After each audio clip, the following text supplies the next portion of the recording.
Pushing her bike, my aunt led the way through the front gate and around the side of the house to the back door. She fumbled in her bag for the key, marched up the steps, and unlocked the door. "Bring that bag in here. Then you can carry in the shopping and put it away tidily. Put the parcel in the hall cupboard. I'll open it later. When you've done that, put my bike in the shed. I'm going to run my bath. You can take your bath afterwards." "I'm going to have a bath," I said to myself. What would it be like? As far as I could remember, I'd never ever taken a bath.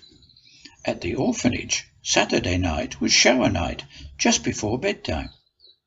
My aunt went into the bathroom, and as I stowed the groceries, I heard her fiddling with the large gas-fired water heater.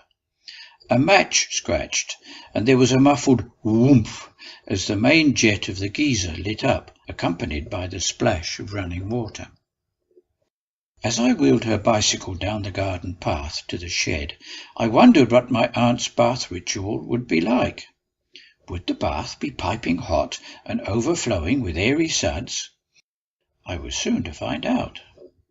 At the orphanage, the girls and the boys bathed on different days. There wasn't enough hot water for all of us on the same day. The girls had a separate dormitory, so I don't know how it was for them, but I supposed it was the same as for us. We boys got undressed in our dormitory and put on our nightshirts. Then we stood silently in line in the corridor outside the washroom in order of height, the smallest in front. This led to a certain amount of shoving and pushing, but as noise was severely frowned upon and a nun was there to supervise, there were no serious disputes. At intervals, on the call of "Next!" the washroom door opened, and the boy at the head of the line stripped off his nightshirt, threw it on a pile by the door, and slipped out of the chilly corridor into the steamy warmth of the washroom. Once inside, he was seized by a novice in a rubber apron and placed over a drain, where a bucket of warm water was tipped over his head. This was followed up by a squirt of liquid soap smelling of disinfectant. His head and body were then vigorously rubbed with the aid of a coarse cloth. After this, he passed on to an adjacent cubicle containing a shower head to rinse off the suds. His arrival was the signal for the boy preceding him to quit the cubicle into the hands of two further novices who were standing by with large rough towels.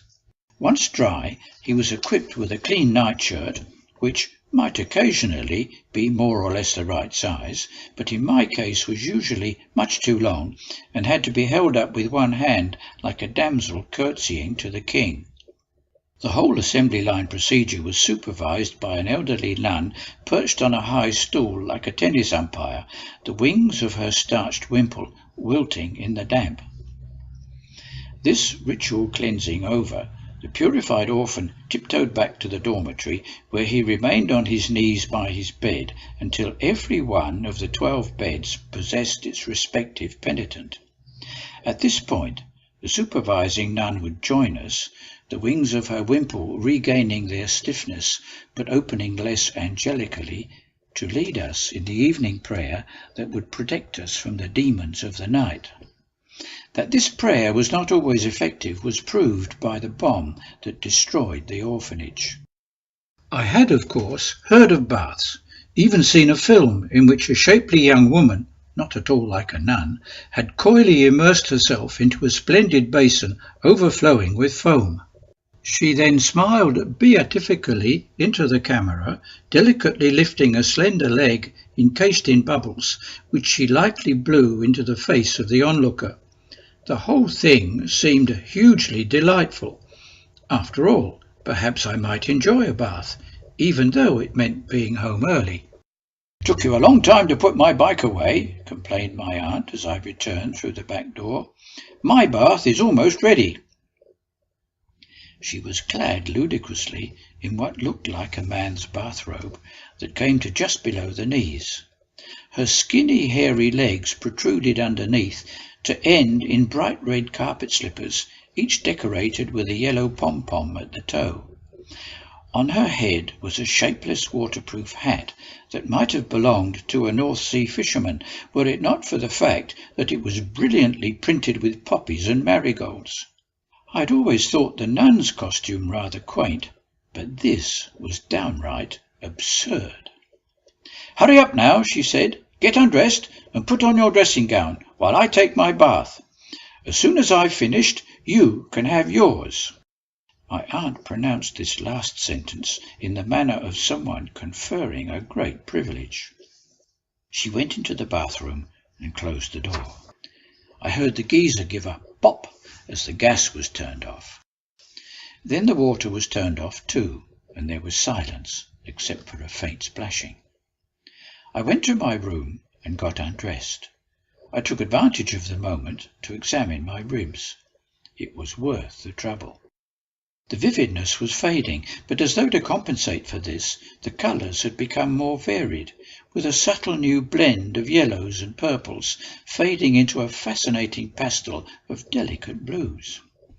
I wondered vaguely if it would be possible to have the skin removed and sold to an art gallery for a huge sum, but decided that it was probably impractical and certainly painful. I put on my new dressing gown. It was an arrival gift from my aunt. I'd never had one before. I wandered out of my room towards the bathroom, believing that I still had plenty of time, for I had not heard the geyser start up for my bath. To my surprise, my aunt stood on the threshold of the bathroom, clad as before, except for the hat. "Come along, hurry up, the water's getting cold." Was I to have the first bath after all? She followed me into the bathroom. I held the dressing gown closely around me. I didn't like the idea of my aunt seeing me without it. "Hurry up, Slowcoach. No need to be shy. I know what boys look like. Get that dressing gown off and into the bath." I took the dressing gown off reluctantly and peered into the tub. "But there's hardly any water."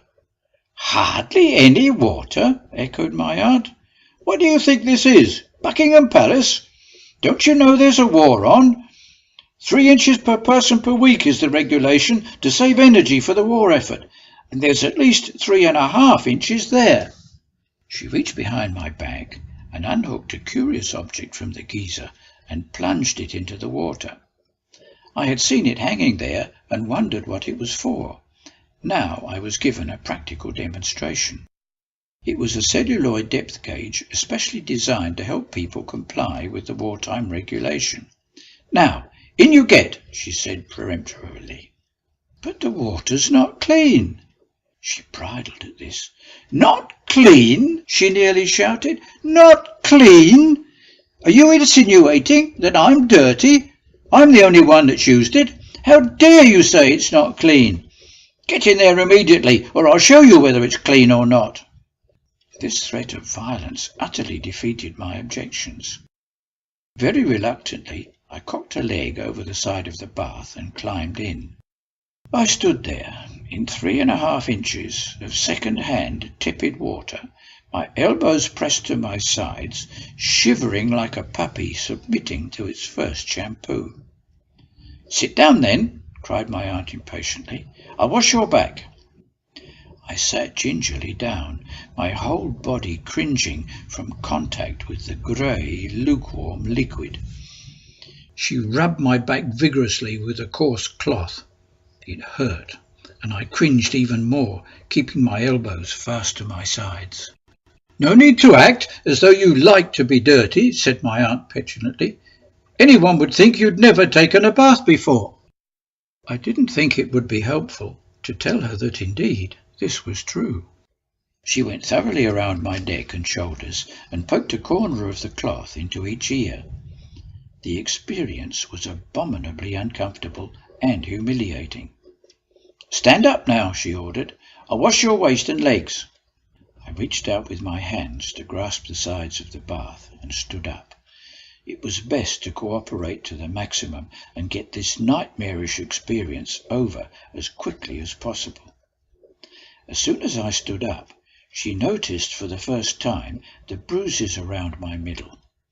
"My God!" she exclaimed.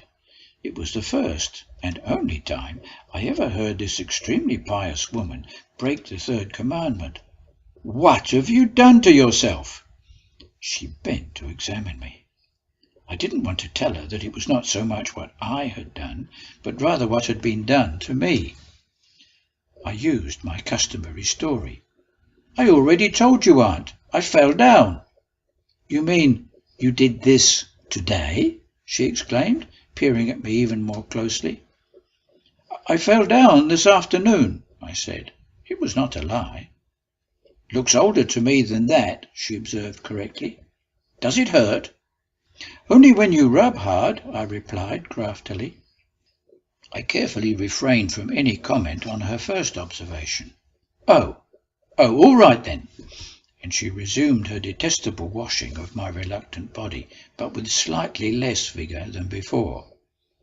When it was done, she took a sponge, wet it in the bath, and squeezed its revolting contents over me to rinse off the soap. At last, the interminably hateful procedure came to an end.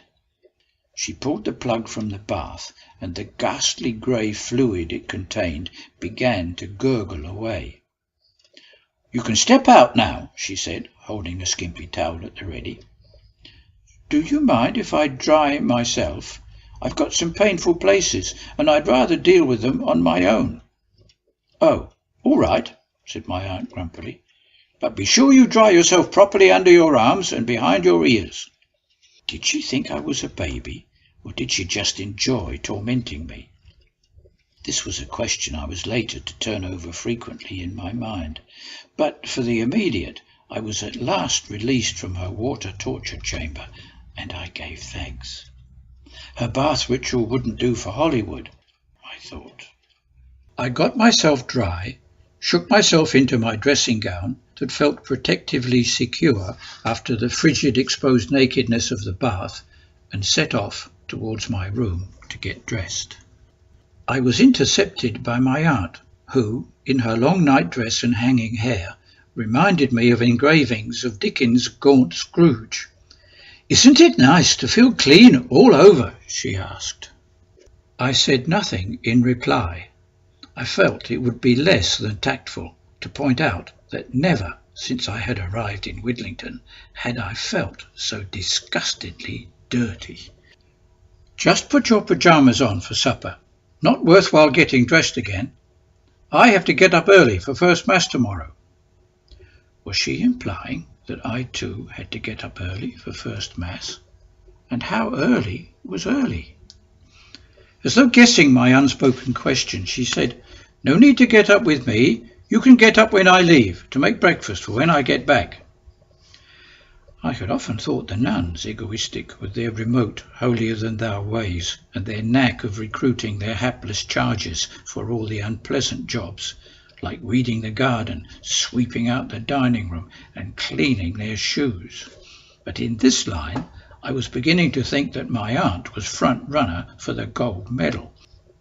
She didn't help this impression by adding, as though it were a great favour, "You can come with me to the 11 o'clock service. It might do you good, and teach you to appreciate those who are only concerned for your welfare." I knew what she was getting at. I could have puked. "Hurry up now, get your pyjamas on, and come and sit at table. I've a lovely piece of cod for supper. We'll have it with some salad and a slice of bread." I thought of Mrs. King's comforting sausage and mash, and wished heartily that I could be with her and Winifred rather than here. I longed for Monday to come around, even though with it came the menace of the slug and his clique. We ate our meal in silence, as she had put the wireless on to listen to a concert. This was not unpleasing. I enjoyed music.